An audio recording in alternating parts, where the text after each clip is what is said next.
समुद्र बहुत ज़्यादा विशाल होने के साथ साथ अपने अंदर बहुत सारे विशाल रहस्य भी छुपा के रखता है। ऐसे रहस्य की बहुत सारी कहानियाँ हमने सुनी होंगी। आप अक्सर सुनते रहते हैं कि एक ऐसा जहाज़ जो कि सही सलामत हालात में, जब मौसम भी बिल्कुल सही था, एक लंबी यात्रा के लिए निकला। यात्रा के पहले कुछ दिनों तक सब कुछ सही था, लेकिन कुछ दिनों के बाद ना तो कोई जहाज़ मिला, ना उसका मलबा, ना कोई सबूत और ना ही मदद के लिए कोई संदेश भेजा गया।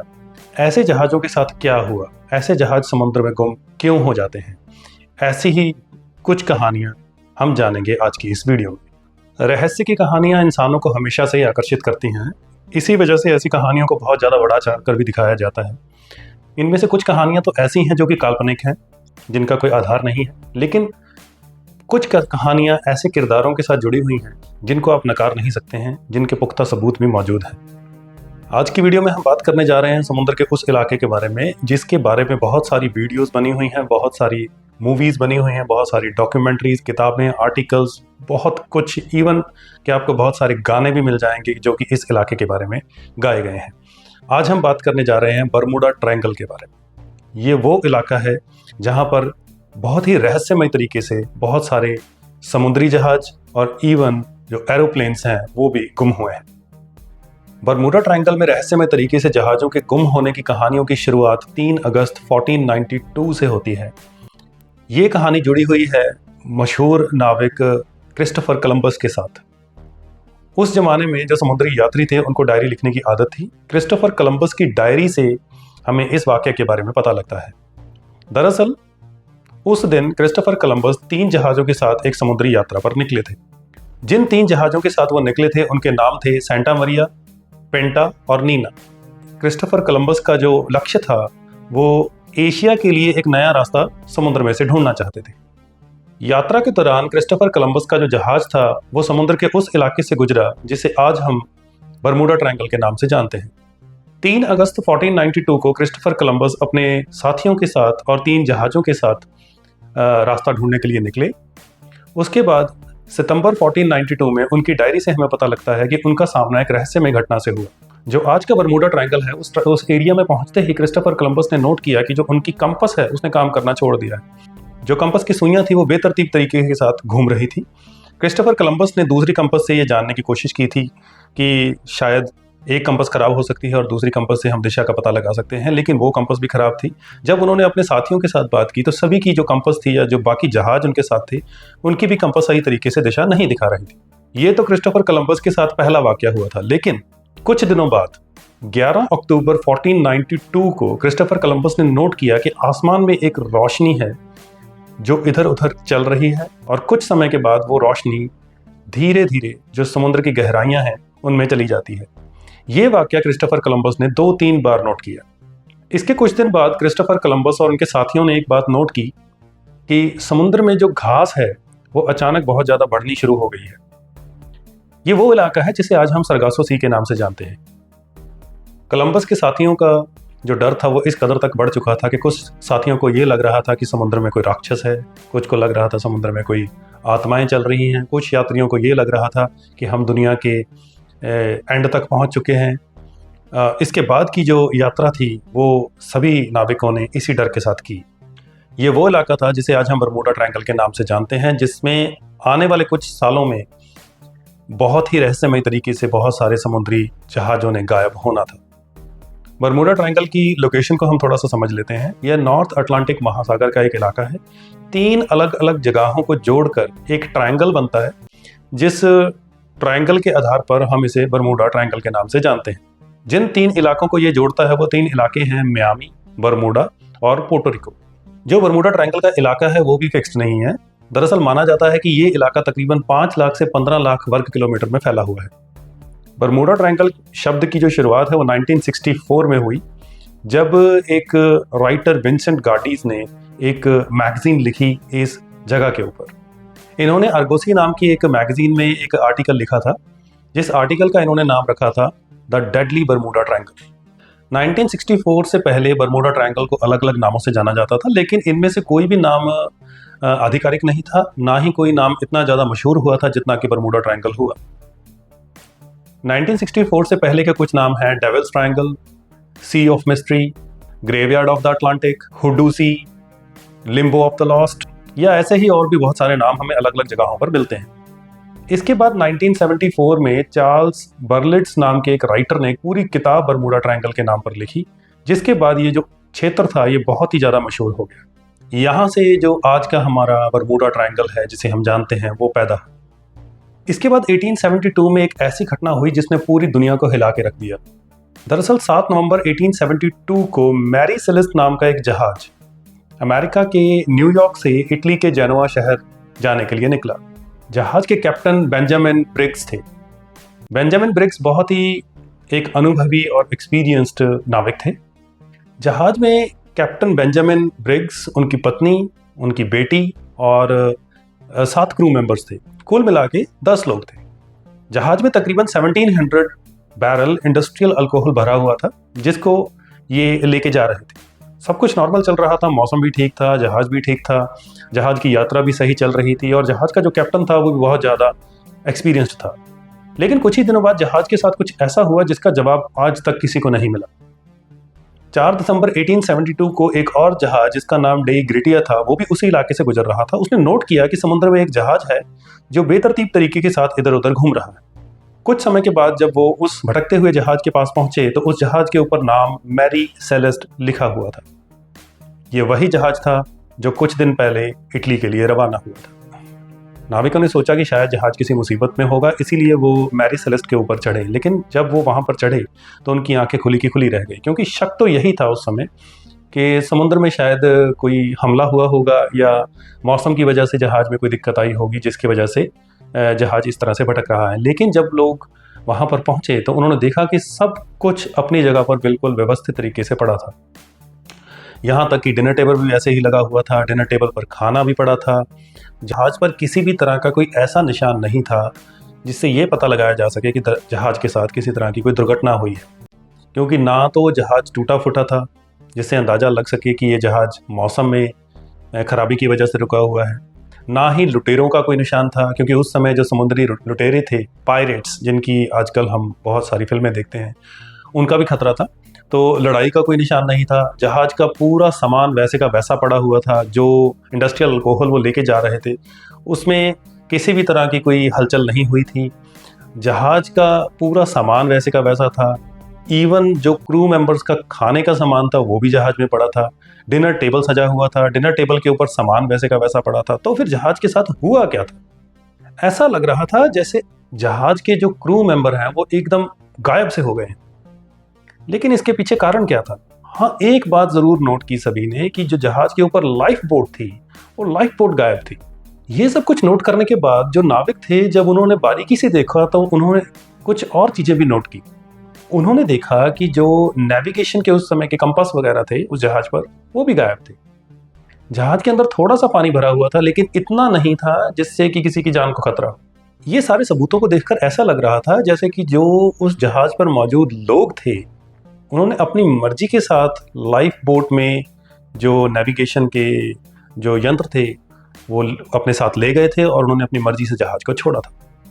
लेकिन अभी भी ये राज से पर्दा नहीं उठा था कि उन्होंने जहाज को छोड़ा क्यों। उसके बाद इस जहाज पर जांच शुरू की गई। जांच के बाद कोई पुख्ता सबूत नहीं मिला तो लोगों ने अपने अपने तरीके से अंदाजे लगाने शुरू कर दिए। कुछ लोगों ने कहा कि शायद कैप्टन का अपने क्रू मेंबर्स के साथ झगड़ा हो गया होगा। कुछ लोगों ने कहा कि शायद समुद्र का मौसम खराब हो गया होगा तो उन्होंने जहाज को छोड़ दिया होगा और उसके बाद वो रास्ता भटक गए होंगे, जिसकी वजह से जो क्रू मेंबर्स थे, जो कैप्टन थे, उनका कोई सबूत नहीं मिल पाया। अलग अलग तरह की जो कहानियाँ थी लोगों ने बनानी शुरू कर दी। कहानियों के बावजूद तकरीबन 150 साल हो चुके हैं, लेकिन उस जहाज के कैप्टन का क्या हुआ, क्रू मेंबर्स का क्या हुआ, लाइफ बोट कहाँ गई, उसका कोई भी सबूत आज तक किसी को नहीं मिल पाया। अगर आपको इस घटना ने हैरान किया है तो जो अगली घटना के बारे में मैं आपको बताने जा रहा हूँ वो इससे भी ज़्यादा मिस्टीरियस है। ये घटना तकरीबन 1880 या मानी जाती है कि 1881 के आसपास हुई, क्योंकि इसका कोई भी पुख्ता सबूत नहीं मौजूद है। एलन ऑस्टिन नाम का एक जहाज अमेरिका की तरफ बढ़ रहा था और अटलांटिक महासागर के उसी इलाके से गुजर रहा था जिसकी हम आज बात कर रहे हैं। लेकिन एलन ऑस्टिन ने जब एक तरह का मौसम ख़राब होने की वजह से शॉर्टकट लिया तो ये उसी इलाके के पास से गुजरने लगे जिसे हम अटलांटिक महासागर में बरमूडा ट्रायंगल कहते हैं। बरमूडा ट्रायंगल के पास से गुजरते हुए इन्होंने नोट किया कि वहाँ पर एक किश्ती है जो कुछ समय से इनके जहाज के साथ चल रही है। पहले जो रिएक्शन था सभी का वो नॉर्मल था, उन्हें लगा कि कोई समुद्र में कोई जहाज होगा जो पास से गुजर रहा है। लेकिन कुछ समय बाद उन्होंने नोट किया कि उस जहाज के ऊपर कोई भी इंसान दिखाई नहीं दे रहा। पहले तो कुछ दिनों तक एलन ऑस्टिन के जो क्रू मेंबर्स थे उन्होंने इंतजार किया कि शायद कोई इंसान दिखाई देगा, लेकिन कुछ दिनों बाद जब कोई भी इंसान का सबूत नहीं मिला तो उन्होंने कोशिश की कि उस जहाज के साथ संपर्क किया जाए, संपर्क भी नहीं हुआ। तो फिर इन्होंने फैसला लिया कि हो सकता है कोई मुसीबत में हो, हमें उस जहाज के पास जाना चाहिए। एलन ऑस्टिन के सारे जो क्रू मेंबर्स थे वो उस जहाज के पास पहुंचे। कैप्टन का नाम भी अलग अलग कहानियों में अलग अलग लिखा हुआ है, तो कोई पक्का नाम हमें पता नहीं है कि उस जहाज एलन ऑस्टिन का कैप्टन कौन था। तो उन्होंने अपने कुछ जो साथी थे उनको कहा कि वो दूसरी बोट पर जाएं और देखें कि अगर कोई मुसीबत में हो तो। ये कहानी भी हमारी पिछली कहानी के साथ मिलती जुलती है। मिलती जुलती कैसे है? क्योंकि जब क्रू मेंबर्स दूसरे जहाज पर पहुंचे तो उन्होंने देखा कि सारा सामान वैसे का वैसा पड़ा हुआ है। जहाज में कोई टूट फूट नहीं हुई है, किसी तरह की लूट के या समुद्री लुटेरों का जो हमला था उसके सबूत नहीं थे। जहाज बिल्कुल सही सलामत था, जिससे ये पता लग रहा था कि मौसम में कोई खराबी नहीं हुई है। सारा सामान वैसे का वैसा पड़ा है, तो जहाज के जो क्रू मेंबर्स थे वो कहाँ गए? इसके साथ जो साथी उस जहाज पर पहुंचे थे उन्होंने फैसला किया कि हम इस जहाज को अपने साथ अमेरिका लेके चलेंगे। तो दोनों जहाज साथ में चलने शुरू हो गए ताकि जाकर उस जहाज पर थोड़ी बहुत रिसर्च की जा सके, ये पता लग सके कि ये जहाज कहाँ से आया है, क्योंकि शक ये भी था कि ये कहीं समुद्री लुटेरों का जहाज ना। तो उसको साथ लेकर वो निकल पड़े। जब थोड़ा आगे चले तो थोड़ा आगे जाके मौसम खराब हुआ। मौसम इतना ज़्यादा खराब हो गया कि दोनों जहाज़ों के बीच में जो संपर्क था वो टूट गया। तो एलन ऑस्टिन अलग दिशा में चला गया और ये जो नया जहाज मिला था ये अलग दिशा में चला गया। कुछ दिनों के बाद जब कैप्टन बिल्कुल अपनी जो आस थी वो छोड़ चुका था कि मेरे जो क्रू मेंबर्स हैं वो भटक चुके हैं, तभी उनको वो जो रहस्यमय जहाज था वो दोबारा दिखाई दी। कैप्टन ने कि जो सांस में सांस आई, उनको लगा कि हमारे साथी मिल गए हैं, तो वो जल्दी ही उस जहाज के पास पहुंचे। जब पहुंचे तो उन्होंने नोट किया कि जो क्रू मेंबर्स उन्होंने जहाज में छोड़े थे वो एकदम से गायब हो चुके थे। ऐसे जैसे कि जहाज में कुछ ऐसा जादू हुआ हो कि जो लोग हैं वो एकदम से गायब हो गए। लेकिन इसके पीछे कारण क्या था? इसके बाद कैप्टन ने फिर फैसला लिया कि हम अपने कुछ जो साथी हैं उनको उस जहाज पर भेजेंगे और अमेरिका की तरफ बढ़ेंगे और इस जहाज पर रिसर्च करके पता करेंगे। फिर वो आगे बढ़े। घटना फिर वही हुई, मौसम खराब, जहाज का भटक जाना, जहाज का दोबारा मिलना, जो उसके क्रू मेंबर्स थे सभी का गायब हो जाना। इसके बाद जो जहाज के क्रू मेंबर्स थे वो इतने ज़्यादा डर चुके थे, उन्हें लगा कि ये कोई भूतिया जहाज। इसके बाद उन्होंने उस जहाज को वहीं पर छोड़ दिया, क्योंकि कोई भी क्रू मेंबर दोबारा उस जहाज पर जाने के लिए तैयार नहीं था, ताकि उस जहाज को साथ में अमेरिका ले जाया जा सके। तो बाकी बची यात्रा थी वो क्रू मेंबर्स ने बहुत ही डर के साथ की। जहाज अमेरिका पहुंचा। जब ये कहानी जो जहाज का मालिक था उसको बताई गई तो वो मालिक भी इतना डर गया कि उसके बाद उसने उस जहाज को बेच दिया। और कहानियों के मुताबिक आप जान के हैरान होंगे कि जो नए मालिक ने उस जहाज को खरीदा उसका नाम रखा गया मेटा, वो कंपनी जिसको हम सभी जानते हैं। लेकिन ये वो कंपनी नहीं है, आप उसके साथ इसे मत जोड़िए। जस्ट जो इनका नाम है वो एक दूसरे के साथ मैच करता है। अगली कहानी है 1918 की, जब पूरी दुनिया में वर्ल्ड वॉर 1 चल रही थी। अमेरिकी जो नेवी थी उसके पास एक बहुत बड़ा जहाज था, यूएसएस साइक्लोप्स। ये एक बहुत बड़ा जहाज था जिसे अमेरिकन जो नेवी थी वो जरूरी सामान को एक जगह से दूसरी जगह भेजने के लिए इस्तेमाल करती थी। 1918 में ये जहाज साउथ अमेरिका से जो मैग्नीज ओर है, जिसका बहुत ज़्यादा इस्तेमाल उस समय अमेरिकन आर्मी हथियार बनाने या बारूद बनाने के लिए कर रही थी, ये जहाज उस मैग्नीज ओर को साउथ अमेरिका से लेकर लौट रहा था। रास्ता बिल्कुल क्लियर था, ब्राज़ील से चलना, ब्रिज टाउन में रुकना और उसके बाद बाल्टीमोर की ओर रवाना हो जाना। उस समय जहाज पर तकरीबन 309 लोग सवार थे, जिसमें अमेरिकन नेवी, जहाज के क्रू मेंबर्स और कुछ यात्री थे। सब कुछ नॉर्मल चल रहा था, लेकिन 4 मार्च को यात्रा शुरू करने के बाद इस जहाज के साथ ऐसी घटना हुई जो आज तक भी सभी को चौंका कर रख देती है। नॉर्मल होने के बावजूद जहाज एकदम से गायब हो गया। कोई एसओएस नहीं, कोई इमरजेंसी सिग्नल नहीं, कोई सबूत नहीं, कोई मलबा नहीं। कैसे? क्योंकि उस समय वर्ल्ड वॉर 1 चल रही थी, तो पहला शक गया कि दुश्मन देश की जो सेना है उसने इस जहाज़ पर हमला किया होगा। लेकिन रिकॉर्ड्स को खंगाल कर जब देखा गया तो ये बात प्रूफ नहीं हुई। दुश्मन देश की सेना ने उस जहाज़ पर हमला नहीं किया था। फिर ऐसा कैसे हुआ कि जहाज़ का कोई मलबा नहीं मिला, किसी की कोई डेड बॉडी नहीं मिली, तो जहाज़ गायब कैसे हो गए? बाकी कहानियों की तरह इस जहाज़ की कहानी सिर्फ एक कहानी नहीं है, क्योंकि इसके पुख्ता सबूत मौजूद हैं। इसका जो सबूत है वो हमें अमेरिकन नेवी की naval history and heritage command के रिकॉर्ड्स में मिल जाता है। जहाज के गायब होने के बाद रिसर्च ऑपरेशंस चलाए गए, लेकिन जहाज का कोई अता पता नहीं था। अता पता ना लगने के बाद अलग अलग कहानियां जोड़ी गई। कुछ कहानियां फिर वही मौसम के साथ जोड़ी गई। कुछ लोगों ने कहा कि यूएसएस साइक्लोप्स का जो कैप्टन था उसका अपने क्रू मेंबर्स के साथ जो बर्ताव था कोई ज़्यादा अच्छा नहीं था, तो हो सकता है क्रू मेंबर्स ने विद्रोह कर दिया हो।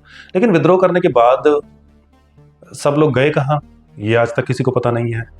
उस समय जो अटलांटिक महासागर था उसमें जर्मनी की जो पनडुब्बियां थी वो भी एक्टिव थी, तो हमले का खदशा फिर भी बना रहा कहानियों में। लेकिन हमला होने के बाद कोई रेडियो सिग्नल, कोई इमरजेंसी एसओएस, कोई तो संदेश उस जहाज़ से भेजा ही जा सकता था, है ना। कुछ लोगों ने कहा कि मौसम ख़राब हो गया होगा तो संदेश भेजने का मौका नहीं मिला होगा। कुछ लोगों ने कहा कि संदेश भेजने वाले जो मैसेज भेजने वाले जो इक्विपमेंट हैं वही ख़राब हो गए होंगे। कुछ लोगों ने कहा कि जहाज़ ओवरलोड था, सामान बहुत ज़्यादा था, तो वो जहाज़ एकदम से पलट गया होगा। आज तक इस बात का कोई सबूत नहीं मिला कि जहाज़ गायब कैसे हुआ। आज भी यूएसएस साइक्लोप्स अटलांटिक ओशियन में डूबे हुए सबसे बड़े जहाज़ों में से एक और सबसे बड़े रहस्यों में से एक बना हुआ है।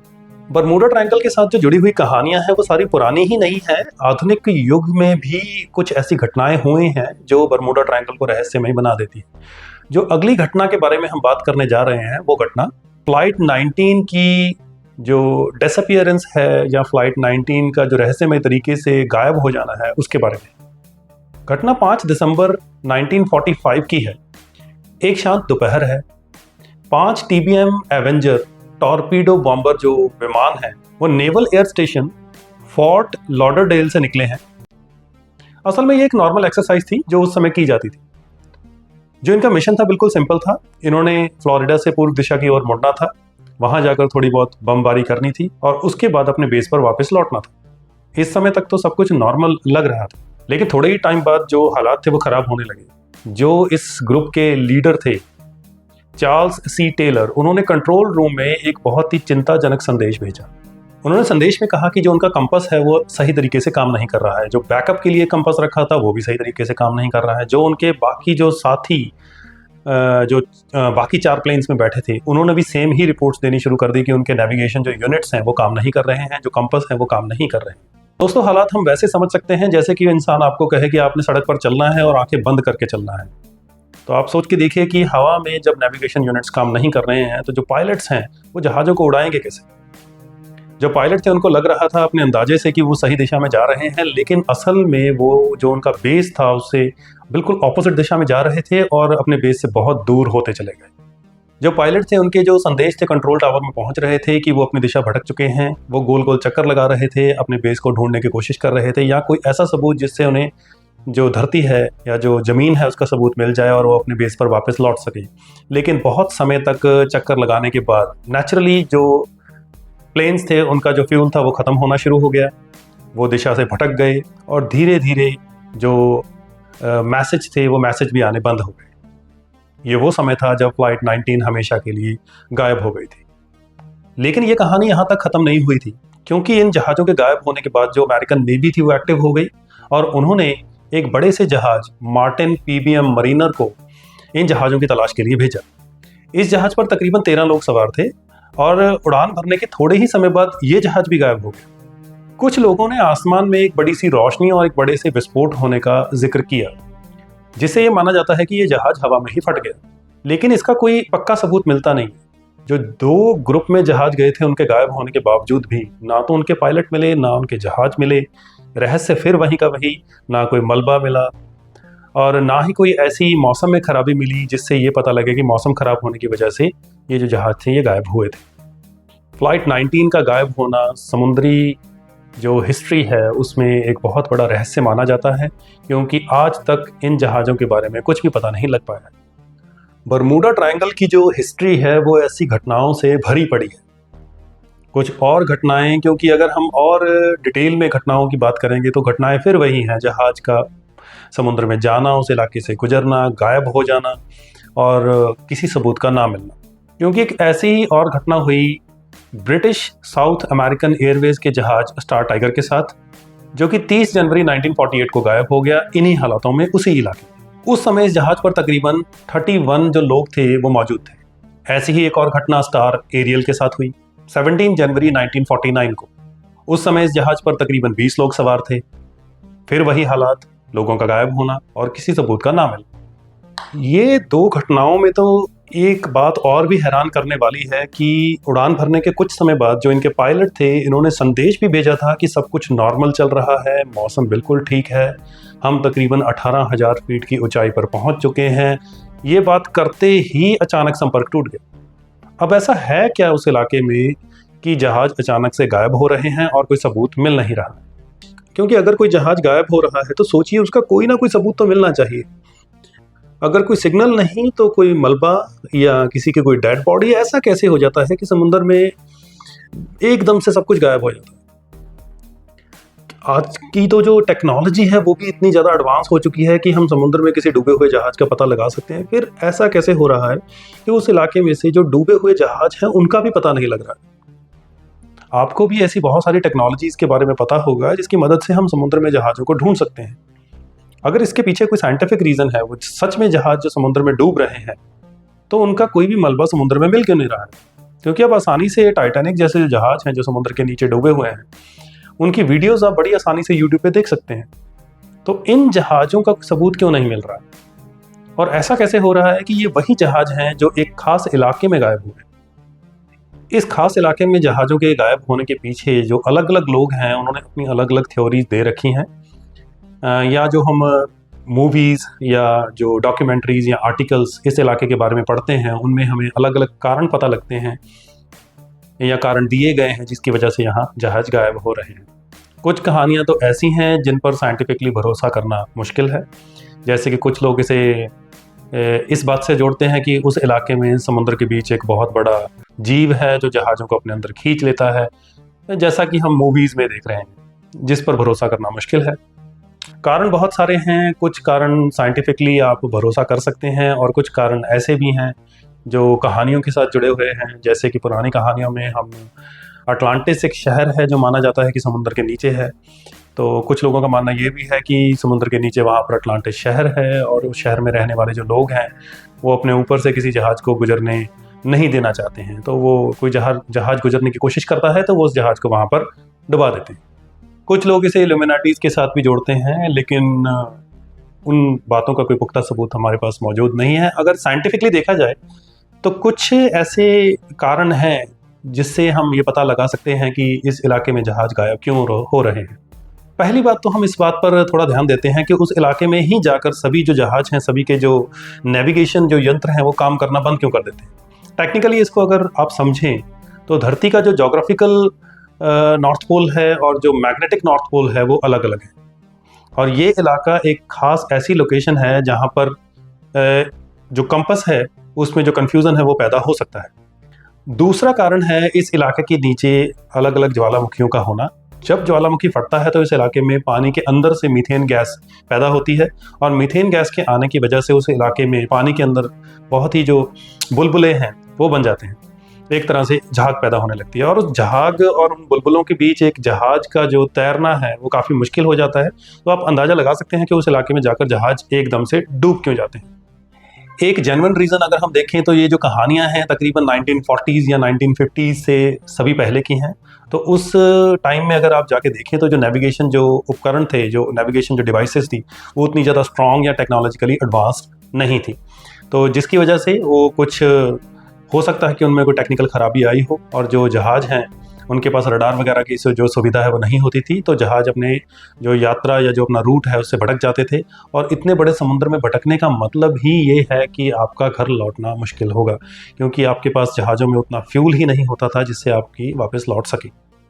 लेकिन जो सच्चाई है वो इस इलाके के बारे में ये है कि ये इलाका पूरी दुनिया में समुद्री जो इतिहास है उसके हिसाब से बहुत ज़्यादा ख़तरनाक आज तक नहीं माना जाता है।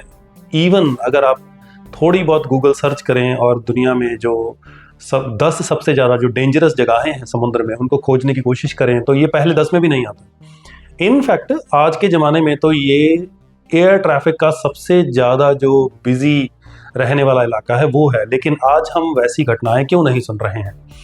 एक तो टेक्नोलॉजी बहुत ज़्यादा एडवांस है, तो जहाज़ों के पास वो सारी सुविधाएं हैं कि वो अपने जो डेस्टिनेशन है वहाँ तक पहुँच सकें। और दूसरा, आजकल ज़माना मॉडर्न है तो लोगों ने टेक्निकली सोचना शुरू कर दिया है, तो जो पुरानी मिस्टीरियस कहानियाँ थी उन पर भरोसा करना मुश्किल हो रहा है। इनफैक्ट पूरी दुनिया में बहुत सारे इलाके ऐसे हैं जो बरमूडा ट्रायंगल से भी ज़्यादा खतरनाक हैं। जिन इलाकों में बरमूडा ट्रायंगल से ज़्यादा रहस्यमय तरीके से जहाज़ हैं वो गायब हुए हैं। लेकिन उनमें और बरमूडा ट्रायंगल में फ़र्क क्या है कि बरमूडा ट्रायंगल पर जितनी मूवीज़, गाने या आर्टिकल्स लिखे गए हैं वो उतने दूसरी जगहों पर नहीं लिखे गए हैं। हम ये कह सकते हैं कि मीडिया की हेल्प से इस इलाके को पॉपुलर ज़्यादा किया गया है, क्योंकि ऐसे इलाके पूरी दुनिया में भरे पड़े हैं। ऐसा ही एक इलाका जापान के पास भी है जहाँ पर रहस्यमय तरीके से जहाज गायब हो जाते हैं, लेकिन उसके ऊपर उतनी मूवीज़ नहीं बनी है जितनी कि बरमूडा ट्रायंगल के ऊपर बनी है। ऐसा ही एक इलाका अफ्रीका में स्केलेटन कोस्ट के नाम से जाना जाता है, जहाँ पर समुद्री जहाज़ों का जो मलबा है वो भरा पड़ा है, लेकिन उसके ऊपर भी आपको उतनी कहानियाँ या उतनी मूवीज़ नहीं मिलेंगी। तो हम ये कह सकते हैं कि जो बरमूडा ट्रायंगल की कहानियाँ हैं उन्हें कुछ ज़्यादा ही बढ़ा चढ़ा कर दिखाया गया है, तो या ज़्यादा उसे मीडिया अटेंशन मिली है, जिसकी वजह से ये इलाका उतना पॉपुलर हो गया जितने कि बाकी इलाके नहीं हुए हैं। ये बात भी सच है कि साइंटिफिक रीजंस होने की वजह से हम इस इलाके को टोटली इग्नोर भी नहीं कर सकते। आज भी बहुत सारे जहाज़ हैं जो इस इलाके से नहीं गुजरना चाहते हैं, क्योंकि लहरों के या समुद्र के पानी के नीचे क्या रहस्य छुपा हुआ है जिसकी वजह से जहाज़ गायब हो रहे थे या हो रहे हैं और उनका कोई मलबा नहीं मिल पा रहा है, वो आज भी एक अनसुलझा रहस्य है। अगर आपको मौका मिले और आपको कहा जाए कि आपने बरमूडा ट्रायंगल के ऊपर से गुजरना है, तो क्या आप गुजरेंगे?